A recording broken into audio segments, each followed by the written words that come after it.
Dr. Letela trouxe o nome de um suposto envolvido nisto, Nini Satar, que já não está entre nós. Como é que avalia a situação? É um pouco caricato, Massango, analisarmos essa situação para os dias de hoje. Porque para um caso que aconteceu já há um bom tempo e a Procuradoria levou tanto tempo para nos trazer a resposta de que terá matado o Dias, não é? É um pouco caricato, nós temos que engolir a informação que o Procurador-Geral da República traz.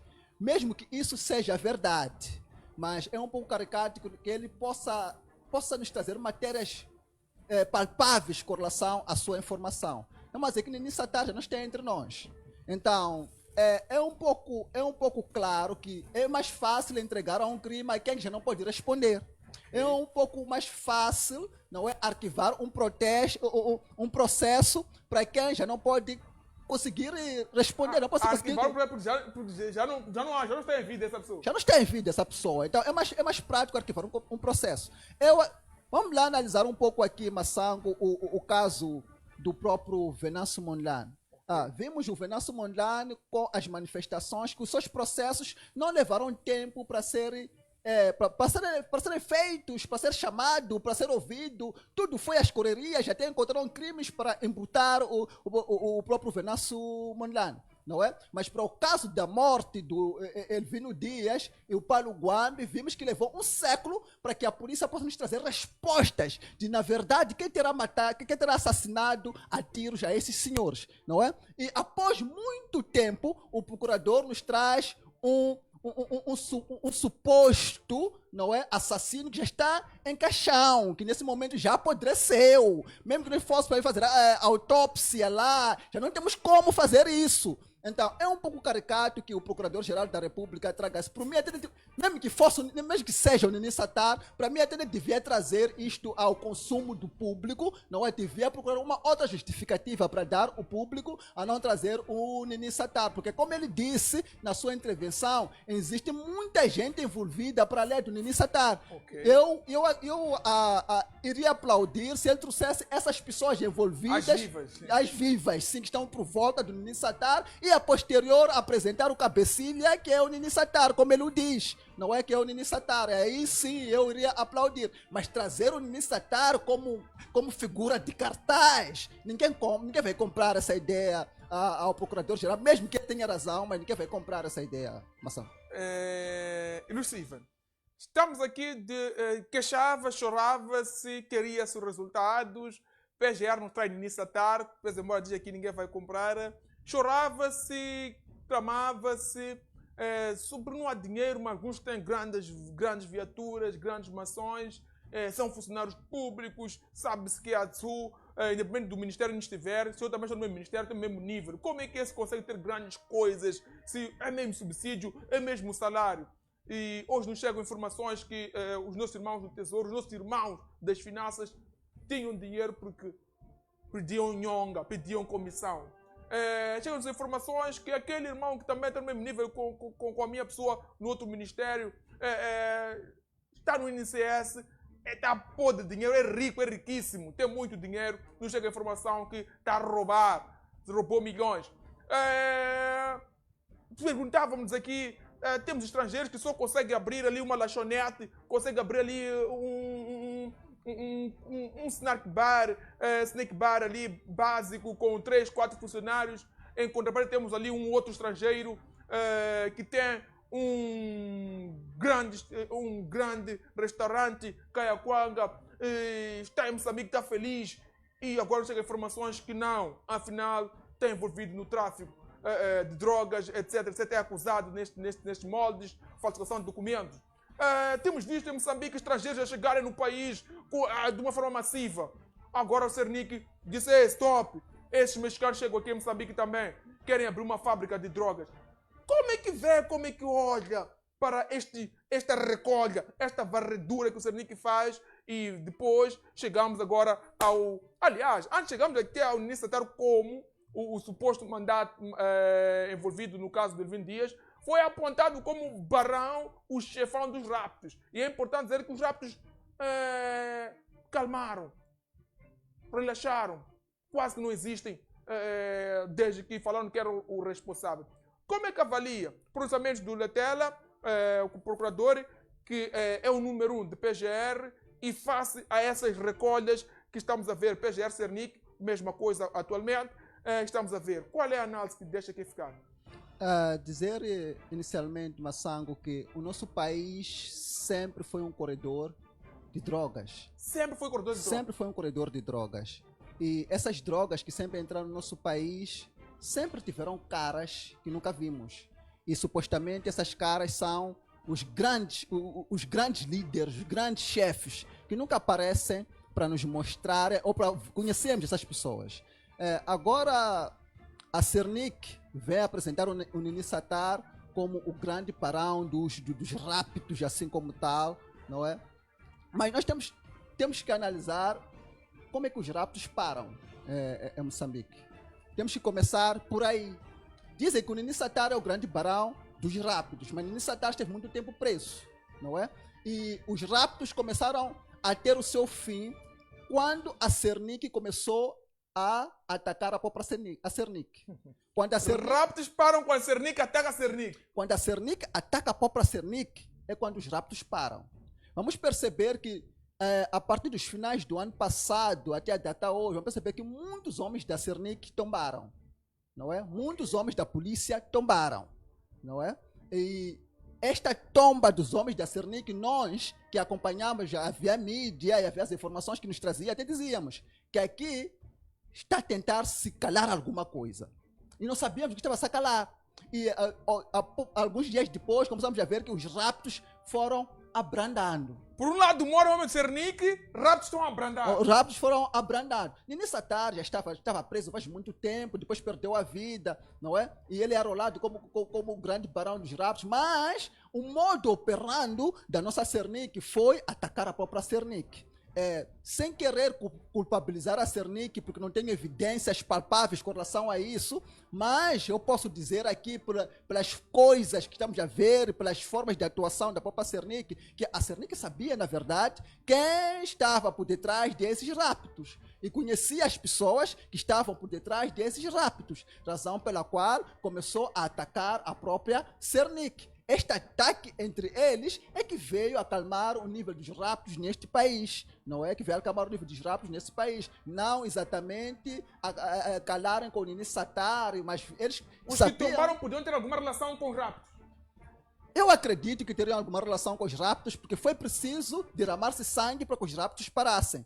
Não é? Quando a população começou a vir à tona, quando os investidores começaram a fugir do país por causa de temer o nível dos raptos, não é? Eu acho que o governo tomou uma musculatura e a forma que encontrou de calar esses raptos e também não existir fuga de informação, porque essas pessoas, acredito eu, que as pessoas que tombaram são pessoas que carregavam muita informação neste país e a forma de não trazerem esta informação à tona era calarem. E a forma que encontraram para calar essas pessoas foi derramarem sangue no país. O sangue derramou-se, não é? E acredito eu que por esta via os raptos acabaram abrandando, não é? Numa forma, não é? Num grito de voltar a atrair investidores para esse país. Já até vão sair investidores. Estão a ver os paquistaneses, os indianos e outros a fugir, até os portugueses a fugirem do país. E o governo tinha que colocar uma musculatura para parar com isso. E encontrou uma via por aí, porque o Nini Satar já estava preso faz muito tempo, não é? Então, não faz sentido aqui rotular o Nini Satar como quem estava como o combustão, como o motor dos raptos. Uma das vias foi mesmo se calar a relação da morte destes agentes que vimos. Isto é que se calhar teria influenciado com o término dos raptos. É que para mim, Massango, está mais evidente. O Nini Satar já estava morto, já estava preso e após perdeu a vida, o próprio Nini Satar, percebe? Eu na minha cabeça não cola muito esta ideia de uma pessoa presa a conseguir influenciar fora. Pois, embora as nossas cadeias estão cheias lá de telemóveis, que a polícia está de parabéns, depois vamos falar sobre isso, está cheia lá de telemóveis, mas para mim não cola muito. E se fosse exatamente para acabar com os raptos, porque o comandante era o Nini Satar, era fácil trabalhar com este homem, que já estavam na posse deste indivíduo, não é? Os raptos começam, o indivíduo já estava preso, então já estavam na posse deste indivíduo. Então eu acho que era muito mais fácil lidar com o indivíduo que eles têm, conhecem, não é? Porque já estava na sua posse. Mas não foi este modo operando que a polícia, acho eu, usou para conseguir acabar com os raptos. A polícia encontrou outras formas para acabar com os raptos.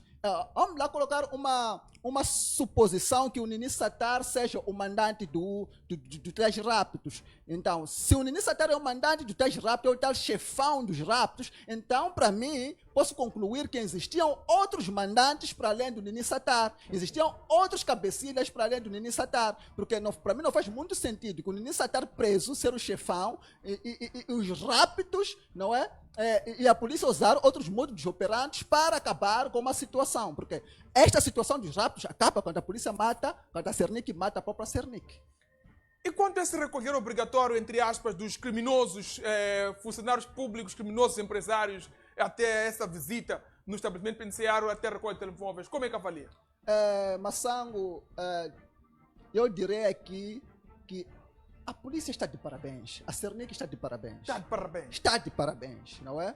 Estamos aqui sim a criticar os modos operantes da própria Cernic, a falar da própria Cernic, e em algum momento podem interpretar isto como um ataque à própria Cernic, mas nem tudo está mal na Cernic. Nem tudo está mal. Nem tudo está mal na Cernic. Quando o governo, eu sempre disse aqui neste mesmo programa que a pessoa que pensou, a pessoa que engendrou esta coisa de retirar a Cernic do Ministério do Interior e passar para a PGR, esta pessoa encontrou uma forma mágica de fazer isto, não é? Encontrou uma forma mágica de trazer uma operação para a própria Cernic. Mas o ministro não concorda lá, o ministro do Interior não concordou lá muito com essa retirada de Cernic, pensa, embora já não vai a tempo, mas não ficou lá muito satisfeito com este cenário. Não concordou, eu acredito que não concordou muito porque estava acomodado com uma Cernic não atuante. Não estava acomodado com uma Cernic não atuante, então ele em particular pode não ter concordado muito, mas a pessoa que pensou esta fórmula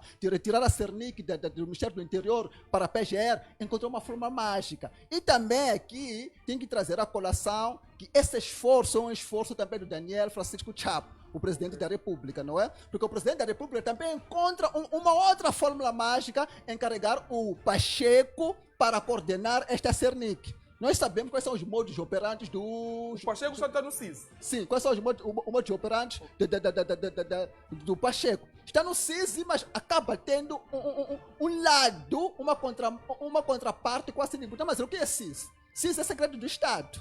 Não é? Se CIS é segredo de Estado, quem dá informações à PGR? Porque a PGR é braço jurídico do governo. Okay. Então, como é que consegue ter essas informações? A partir do próprio segredo de Estado, do próprio CIS. Então, o chefe do Estado, Daniel Francisco Chapo, encontra uma forma ao carregar o Pacheco para lá. Porque o Pacheco consegue trazer informações à tona. Se nós vamos ver a atuação da Cernic agora com esses ataques relâmpagos, essas prisões relâmpagos, que em algum momento nós também talvez seremos visitados em casa, não sabemos, não é? Mas esse ataque é que a CIS está fazendo o seu trabalho.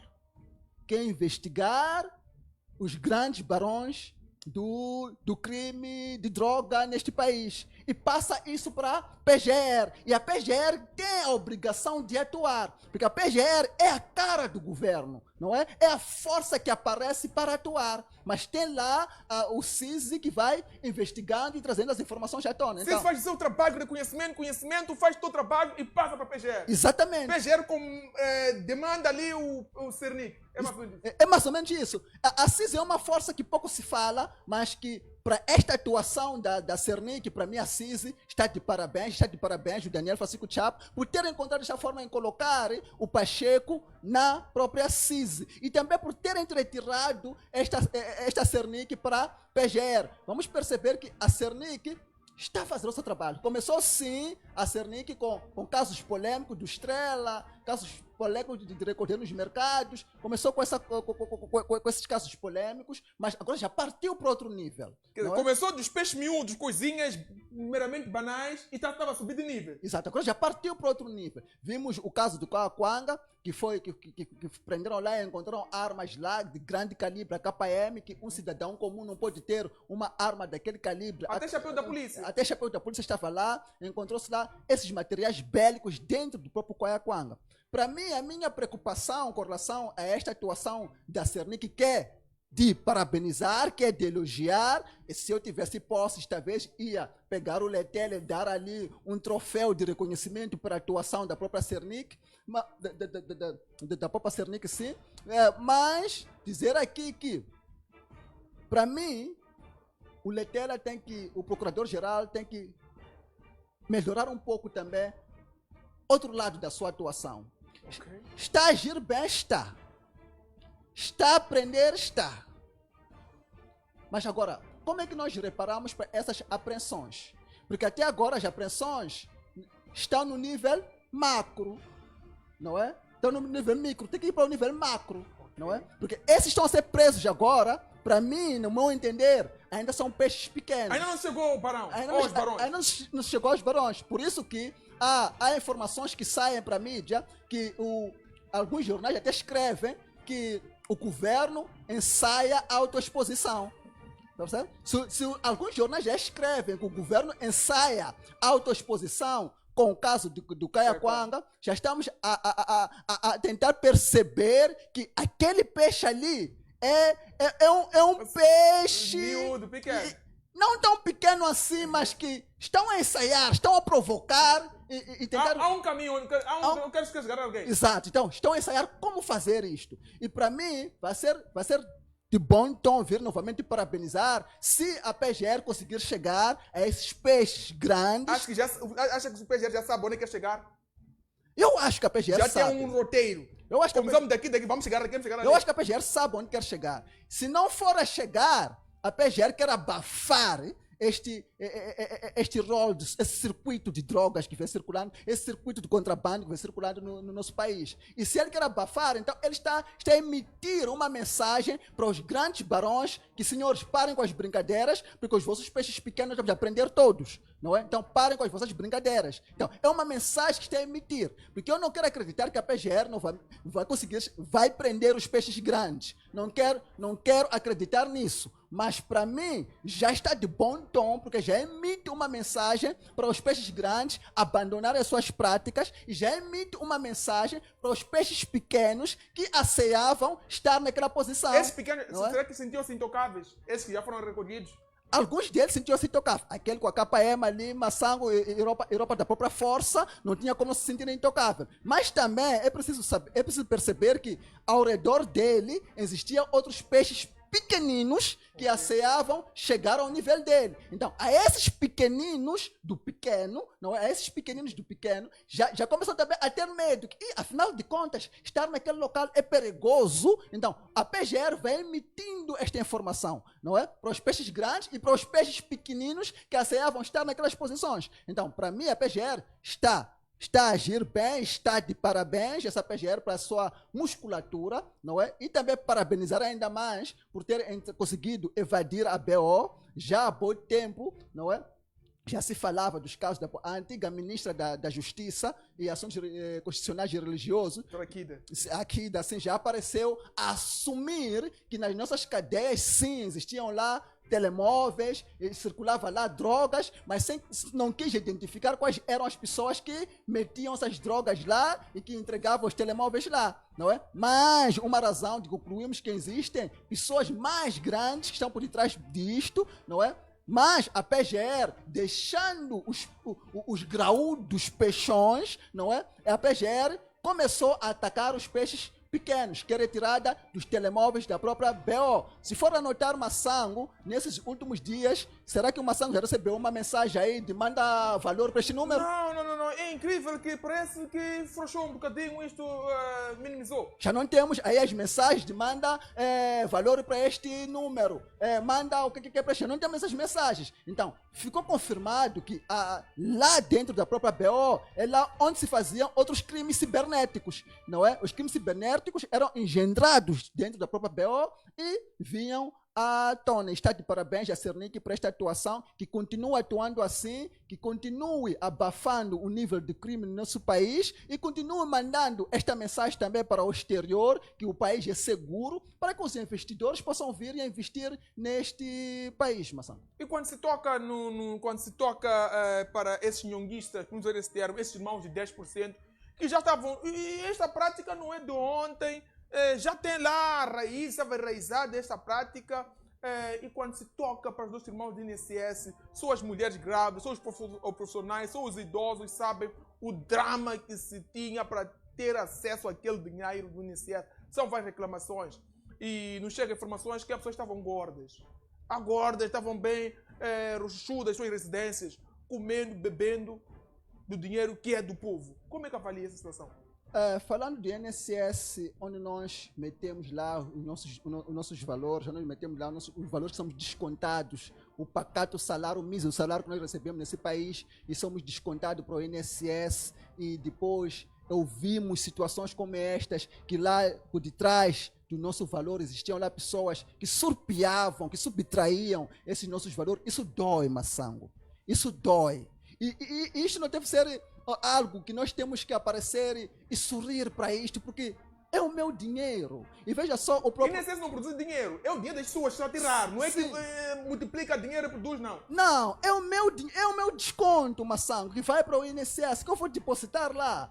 E veja só, Massango, eu para ter aquele desconto, quando chega o momento, me dá uma burocracia que você não percebe para adquirir aquele seu dinheiro por direito. Percebe? E você tem uma burocracia que você não percebe. Mas agora eu já vou começar a perceber de onde vinha essa burocracia. Essa burocracia vinha porque sabia-se que o valor entrava e saía. Okay. E não ficava nos cofres, não é? Entrava e saía, não ficava nos cofres. Não havia aquela disposição de dinheiro porque já tiravam. Já tiravam o valor. Então, eles faziam eu acho que eles faziam um pastime de acumularem mais algum valor para poderem conseguir satisfazer os pedidos da recepção deste valor.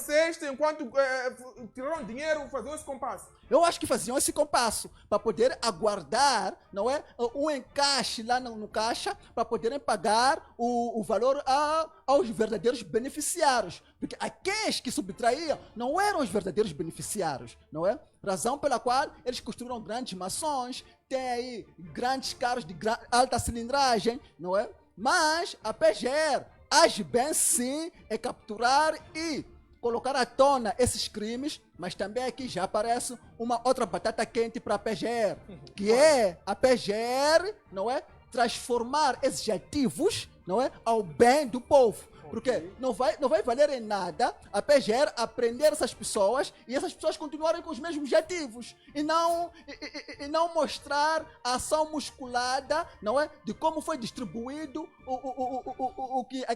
a riqueza indevida, não é, que aquele cidadão conseguiram ter. Então, a PGR agora deve conseguir sim devolver, não é, esses ativos ao benefício do povo. Vamos lá, se por Massango que um fulano qualquer do INSS tem aí 4 edifícios, direito de chão, primeiro andar.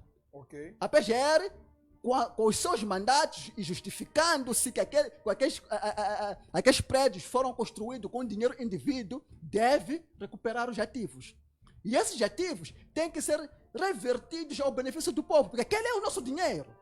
Não é? Que transformem aqueles edifícios em escolas, que transformem aqueles edifícios em hospitais, e transformem aqueles edifícios em outros bens que possam beneficiar o povo. Se a própria PGR conseguir recuperar também os valores surpiados da INSS, que pega esses valores, entrega ao Estado para poder pagar os atrasos do salário dos enfermeiros, para poder pagar o atraso salarial dos próprios professores, não é? Ou pegar esse valor e reabilitar as nossas estradas. Essas buscas de capturas devem se reverter em um benefício para o povo. Não pode simplesmente prender e depois acabar por aí. Não teremos feito nada. Existe a possibilidade de o povo não se preso, embora foi mediatizado, houve detenções. Há essa possibilidade ou a história nos remete a isto, de pessoas já foram detidas e por ter roubado ao povo moçambicano e depois os ativos, as coisas recuperadas, não surtir efeito diretamente na vida do povo moçambicano. A história já nos remete a isso, Massango. Isso é simples. Vamos reparar para os casos recentes das dívidas ocultas. Okay. Falou-se ali de balúrdios de dinheiro nas dívidas ocultas. Com aquele julgamento, o Massango sentiu alguma mudança no seu bolso? Não, ainda pago plastiquinho que não pagava anteriormente. Não houve nenhuma mudança no seu bolso. Mas ali drenou-se rios de dinheiro. Falou-se de rios de dinheiro que eu nunca havia ouvido falar. Falou-se ali. Falou-se de ativos que aqueles senhores ali dilapidaram o Estado moçambicano. Agora, esse todo valor, esses todos os ativos, será que foram revertidos para o benefício do povo? Não, Massango, ele não foi revertido para o benefício do povo, não é? Então, esta é mais uma batata quente para a PGR, reverter esses ativos para o benefício do povo, porque dilapidaram o Estado moçambicano. Eu estou a pagar a dívida, que não fui eu que contraí esta dívida, estou a pagar essa dívida, não é? E qual é o lucro que eu tenho por isso? Nenhum, não é? Cimento está caro, a areia está cara, a pedra está cara. Agora, há rumores que a partir do próximo mês vão subir o preço do combustível. Mas há muito dinheiro aí que foi drenado com as dívidas ocultas, que não